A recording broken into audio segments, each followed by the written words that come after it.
Assalamualaikum dan salam sejahtera. Utama TVS 14 Disember 2020, saya Ghazari Afindi. Dan saya Zazul Awang dan ini antara paparan utama untuk malam ini. Pilihan Raya Negeri ke-12 PRN12 akan diadakan pada tahun 2021. Namun tarikhnya masih menjadi tanda tanya. Demikian pendedahan Ketua Menteri Datuk Patinggi Abang Johari Tun Nopeng. I don't know when. It had to, now it's December. Beliau berkata demikian setelah merasmikan sambutan ulang tahun ke-24 MPP dan pelancaran The Last Ring Ladies Mural pada Isnin. Katanya lagi PRN 12 sepatutnya diadakan lebih awal tetapi ekoran daripada pandemik COVID-19 ia telah ditangguh untuk menjaga keselamatan rakyat. Planning was earlier, but because of the COVID, people comes first. So we have to delay lah. Dewan Undangan Negeri Dun Sarawak akan terbubar dengan sendirinya apabila tempoh semasa Dun tamat pada 6 Jun 2021. Juga pada majlis yang sama, Abang Johari menegaskan kerajaan tidak mempunyai perancangan untuk menukar nama Sarawak kepada Sarawak Darul Hana. Katanya isu tersebut sengaja disensasikan oleh pihak-pihak tertentu. Attempt to change the Sarawak into the Hana. We had to go to Dewan. No issue, just to create issue. I was surprised. Mun kerajaan buat itu saya tahu.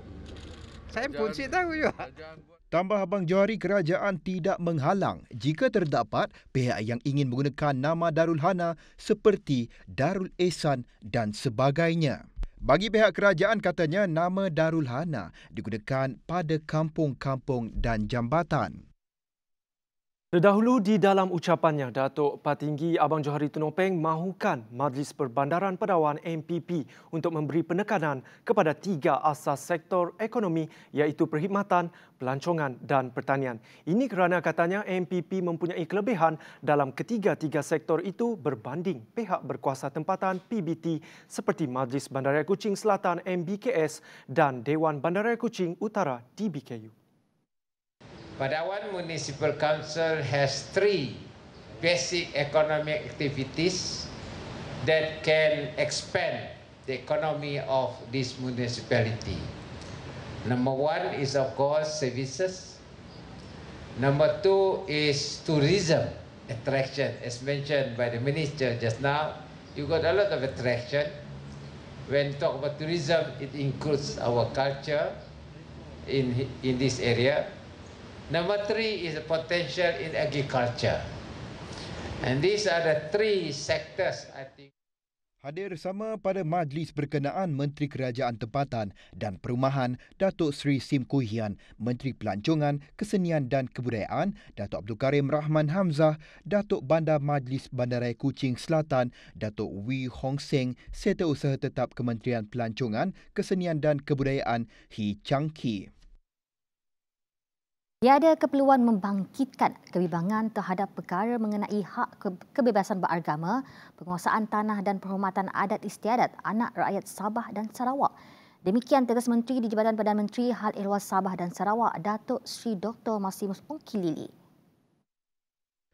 Jelas beliau hak itu akan terus dilindungi dalam status terjamin di bawah Perlembagaan Persekutuan dan Undang-Undang Negeri Sabah dan Sarawak serta dasar berkaitan sedia ada. Jika terdapat penyalahgunaan kuasa yang terjejas, yang menjejas kebebasan ataupun melibatkan tindakan zalim mana-mana pihak ke atas hak-hak yang dijamin oleh undang-undang seperti yang termaktub di atas batu sumpah peniau, maka perkara tersebut boleh dibawa ke meja perundangan dan pengadilan dan dibangkitkan di Dewan Yang Mulia ini atau di Dewan Undangan Negeri. Beliau berkata demikian sebagai menjawab pertanyaan Ahli Parlimen Iskandar Puteri, Lim Kit Siang, berhubung rancangan kerajaan untuk membentangkan janji-janji yang termaktub dalam Batu Sumpah Kinangau. Bertemu kembali. Industri pelancongan negara mengalami kerugian dalam jumlah yang besar akibat penularan gelombang ketiga wabak COVID-19. Menteri Pelancongan Seni dan Budaya Motek, Datuk Seri Nancy Shukri berkata, kerugian yang dialami oleh industri pelancongan negara dijangka lebih daripada 100 bilion ringgit. Bagaimanapun, kerajaan membantu memulihkan sektor pelancongan menerusi beberapa pakej rangsangan ekonomi sebelum ini, termasuk prihatin PKS tambahan dan Pelan Jana Semula Ekonomi Negara penjana. Antaranya ialah program subsidi upah, pemberian diskaun elektrik kepada sektor pelancongan dan penawaran penangguhan atau moratorium bayaran pinjaman bersasar. Manakala di pihak kementerian sendiri iaitu MOTEC, kita telah dan akan terus melaksanakan inisiatif khusus seperti menawarkan kursus domestic tourism vibes secara dalam talian, pengecualian bayaran fee lesen bagi pengusaha pelancongan dan pemandu pelancongan, pemberian diskaun dan pelanjutan pembayaran kompaun kepada semua pengusaha pelancongan dan pemandu pelancongan berlesen, dan membangun dan menyediakan platform online seperti laman www.malaysia.travel bagi membolehkan penggiat industri pelancongan memapar, mempromosi dan menawarkan pakej dan produk pelancongan mereka secara percuma. Nancy berkata demikian sebagai menjawab soalan ahli Parlimen Tenom, Norita Sual, mengenai langkah MOTEC dalam meningkatkan sektor pelancongan. Beliau menegaskan pihaknya komited untuk membantu industri pelancongan, seni dan budaya tempatan. Ini supaya, ujarnya, semua pihak terbabit akan dapat bangkit seterusnya menjana pendapatan bukan sahaja kepada diri mereka semata-mata, malah kepada ekonomi negara. Seterusnya mengenai kuarantin wajib di Sarawak. Semua warga negara dan bukan warga negara yang balik dari Semenanjung, Malaysia, Sabah dan Labuan wajib menjalani kuarantin 10 hari di pusat kuarantin berbanding 14 hari sebelum ini. Jawatan Kuasa Pengurusan Bencana Negeri JPBNS menerusi kenyataannya berkata, tata cara kemasukan baharu itu berkuat kuasa pada Isnin. Menjelas lanjut, JPBNS berkata mereka yang dikuarantin di pusat kuarantin ditetapkan perlu menjalani ujian RT-PCR pada hari kedua dan ke-8. Sekiranya keputusan ujian pada hari ke-8 negatif, mereka akan diberikan pelepasan dari pusat kuarantin pada hari ke-10 dan menyambung baki tempoh kuarantin di rumah hingga ke hari 14, tambah JPBNS. Tata cara kemasukan sama turut dikuatkuasakan ke atas rakyat Sarawak yang kembali dari luar negara. Bagaimanapun, JPBNS berkata bagi bukan rakyat Sarawak dan bukan warga negara Malaysia, mereka perlu menjalani kuarantin selama 10 hari dan mengambil ujian RT-PCR di pintu masuk negeri ini.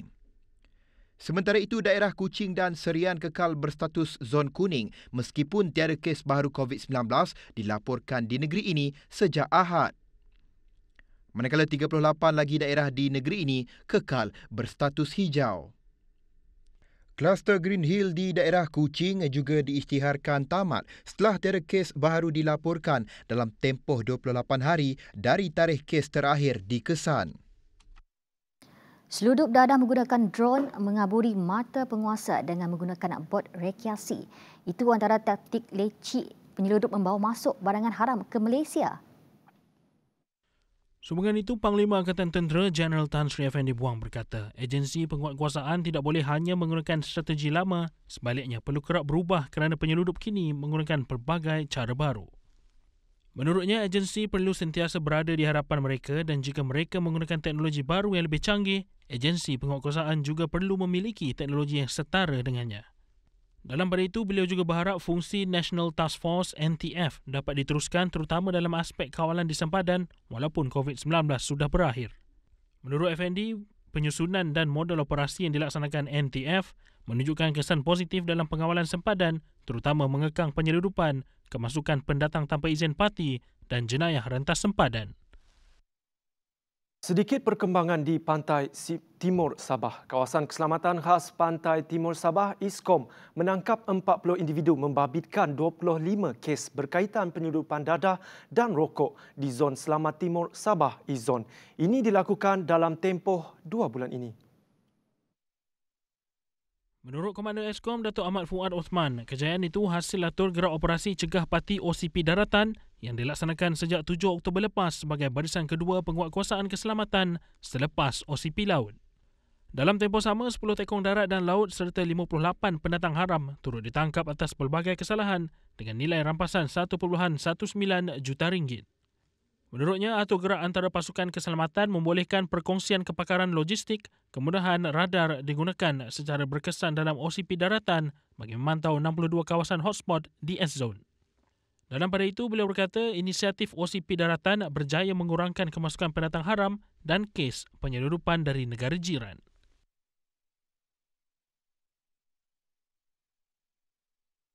Kita bertemu kembali. Projek Mega Kampung Tambirat Asajaya menerima respon positif daripada masyarakat setempat, lebih-lebih lagi para peniaga di kawasan tersebut. Melibatkan perbelanjaan sebanyak 73 juta ringgit, kawasan Kampung Tambirat bakal berubah wajah dengan pelaksanaan beberapa projek bersepadu yang mula dibina tahun ini. Penjajah baharu, kami berharap akan datang ramai orang lah datang ke sini. Jadi macam makin bertambahlah rezeki kita nak. Yalah macam yalah. Memang kita setuju sebab perjanjiannya kami di situ akan dipindah ke pusat baru je lah. Memang kita setuju ya atas persetujuan kami dengan menjadi daerah yang lepas lah. Semua penjajah-penjajah kecil dah bersetuju untuk dipindah ke Malaysia. Terima kasihlah atas keprihatinan kerajaan molah untuk semua rakyat yang memerlukan. Seandainya mesti dipolah masihlah kami orang berceceran di tepi. Alhamdulillah dah selamat dah. Selamat untuk berniaga dan cari rezeki walaupun sikit. Menurut Menteri Pelancongan, Kesenian dan Kebudayaan Sarawak, Datuk Abdul Karim Rahman Hamzah, projek-projek tersebut dijangka mengambil masa sehingga 2 tahun untuk disiapkan. Usaha Kementerian Pembangunan Usahawan dan Koperasi untuk membantu pedagang kecil di seluruh negara beralih kepada digital dalam tempoh 2 tahun mendapat reaksi positif daripada peniaga. Rata-ratanya menyokong keperluan digital, memandangkan ia sebagai langkah penting untuk memastikan kelangsungan hidup mereka dalam era pasca COVID-19. Kami lah benda yang memang baguslah because kami sendiri pun lepas semasa kita PKP ya. Lepas PKP nak memang kami dah fikir bahawa macam ni kami nak mula bisnes. So bagi orang yang ada sikit-sikit basic ya, pandai lah dia mula nak online dia pun macam main post-post saja. Dan bagi usahawan-usahawan yang macam ada yang si pandai gila IT, it's good lah for them lah because online tu memang membantu sangat-sangat untuk usahawan-usahawan baru ya. Memang perlulah digitalkan bisnes kita itu because pandemic nak. So kalau ikut dunia sekarang tu, zaman teknologi tu, online tu hanya satu platform yang bagus untuk industri kecil sederhana ataupun untuk perniagaan. Kerananya direct untuk orang awam. Dan dalam pada masa yang sama, penggunaan online, berniaga online tu boleh diterapkan dalam Facebook sebagai contoh ataupun secara live FB seperti apa yang dibuat orang pada zaman sekarang tu, di mana viewersnya untuk melihat kita pun produknya amat besar. Terdahulu, Menteri Pembangunan, Usahawan dan Koperasi, Datuk Seri Dr. Wan Junaidi Tunku Jaafar berkata, MIDEC optimis membantu kira-kira 25,000 perniagaan kecil menerusi pelbagai program yang dijalankan oleh agensinya. Sebagai contoh ujarnya, agensi seperti Institut Keusahawanan Negara, INSCAN, kini telah membantu melatih usahawan untuk beralih daripada operasi perniagaan tradisional mereka kepada digital melalui beberapa program bimbingan khas. Bagaimanapun, kos keseluruhan yang terlibat untuk membantu perniagaan kecil beralih kepada dalam talian adalah besar. Sehubungan itu, kata beliau, MIDEC berminat untuk bekerjasama dengan kementerian lain dalam pelbagai program untuk membantu perniagaan kecil mendigitalkan operasi mereka. Baik, susulan dari isu gangguan bekalan air di bahagian Sri Aman, terutama di Bandar Simanggang, loji yang berkapasiti 33 juta liter sehari akan ditingkatkan lagi kepada 53 juta liter sehari. Projek ini akan meningkatkan tekanan bekalan air dan juga kawasan liputan, terutama sekali di bahagian Sri Aman. Menurut jurutera air bahagian Seri Aman, Azhari Baini, projek yang bernilai 21.5 juta ringgit itu kini 40.44% siap. Projek ini sekitar 21.5 juta yang kini telah bermula pada 4 Mei 2019 dan dijangka siap pada suku tahun 2021 iaitu Mei tahun hadapan. Okey, setakat ini kemajuan projek tersebut adalah 40.44%. Okey, setelah siapnya projek ini nanti dalam projek rakyat, okey, ia akan dapat menampung kapasiti pengguna di Seri Aman, khususnya kepada Bandar Simanggang. Ia juga akan meningkatkan tekanan bekalan air dan juga coverage area untuk di bahagian Seri Aman. Katanya lagi Kerajaan Sarawak telah meluluskan 140 juta ringgit bagi projek Raw Water Transfer Batang Lupa ke Loji Rawatan Air Bayai sebagai langkah menangani isu kemarau. 12 orang pendatang asing tanpa izin didapati cuba menyelap masuk ke Sarawak melalui beberapa laluan pada 13 Disember 2020. Menurut Markas Divisyen Pertama Infanteri Malaysia, dalam kejadian pertama sekitar 1:25 petang pada Ahad, sepasukan anggota yang sedang membuat rondaan di sektor Kendai berjaya mengesan dan menahan 3 orang parti yang terdiri daripada seorang lelaki, seorang wanita dan seorang kanak-kanak perempuan. Kejadian kedua di sektor Kendai pula menyaksikan 2 orang parti sedang berjalan di satu lorong ladang kelapa sawit dari sempadan Indonesia sekitar jam 2:30 petang. Sementara itu, kejadian ketiga turut menyaksikan 2 orang parti dari karangan Indonesia yang mahu ke kampung Selampit juga turut bekerja. Sekitar jam 11 malam di sektor Tebedu, 5 orang parti iaitu 3 lelaki dan 2 perempuan ditahan oleh kumpulan serkap ketika sedang berjalan dari arah sempadan Indonesia. Kesemua mereka tidak mempunyai dokumen perjalanan yang sah dan kemudiannya diusir pulang ke tempat asal mereka. Atlet Sarawak yang berada dalam radar untuk mewakili negara pada Tamasya Antarabangsa mungkin tidak dapat menyertai Sukan Malaysia SUKMA pada edisi 2022. Menurut Menteri Belia dan Sukan Datuk Abdul Karim Rahman Hamzah, keutamaan akan diberikan kepada acara yang melibatkan sukan antarabangsa. Kecuali atlet-atlet kita yang sudah dipersediakan untuk Olimpik. Jadi mereka mungkin tidak akan dapat terlibat dalam Sukan SUKMA. We have to give our service more to the nation.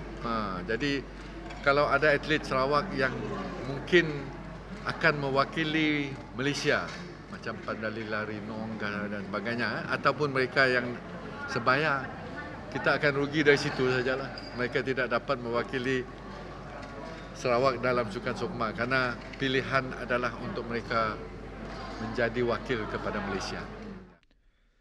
Dalam pada itu, Abdul Karim berkata kementeriannya telah mengarahkan Perbadanan Sukan Sarawak SSC untuk meneruskan persiapan dan latihan para atlet susulan penangguhan beberapa kali tamasya tertua di Malaysia itu. Katanya lagi persiapan kontijen yang mewakili SUKMA 2022 perlu disusun semula tak kala ramai pihak yang terjejas akibat implikasi pandemik COVID-19. Jurulatih berpengalaman B. Setenatan sah dilantik sebagai pengarah teknikal Sarawak United bagi tempoh 2 tahun bermula 2021. Bekas pengendali skuad kebangsaan itu berkata beliau bersetuju menyertai Sarawak United selepas tertarik dengan perancangan Presiden Pasukan Berkenaan Datuk Posa Majais yang mahu memastikan Pasukan Berkenaan layak ke saingan Liga Super 2022. Beliau juga tertarik dengan program memperkasakan pembangunan pemain-pemain muda dalam Pasukan Berkenaan termasuk skuad Piala Belia bawah 19 tahun dan Piala Presiden bawah 21 tahun.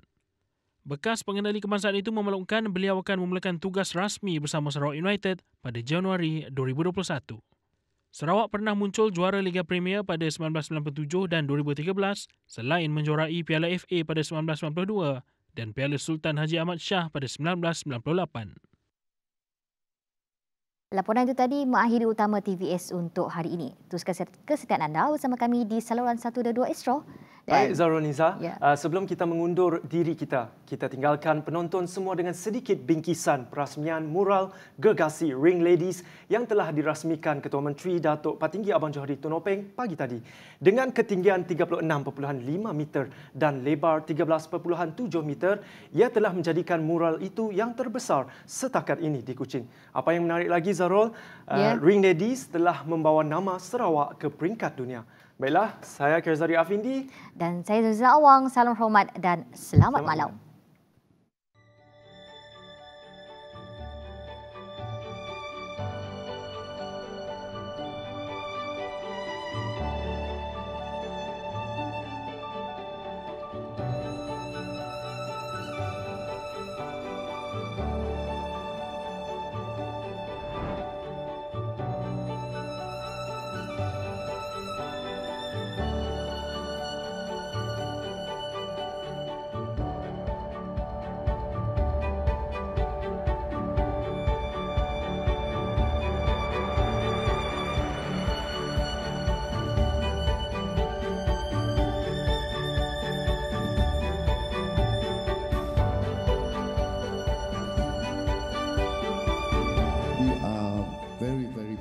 Of what we have. Back to the Ring Ladies, this is one living heritage that we have got. Not to put them on show, but then to be able to see this heritage, to be appreciated by not just Sarawakians, not just by the community, but by the world.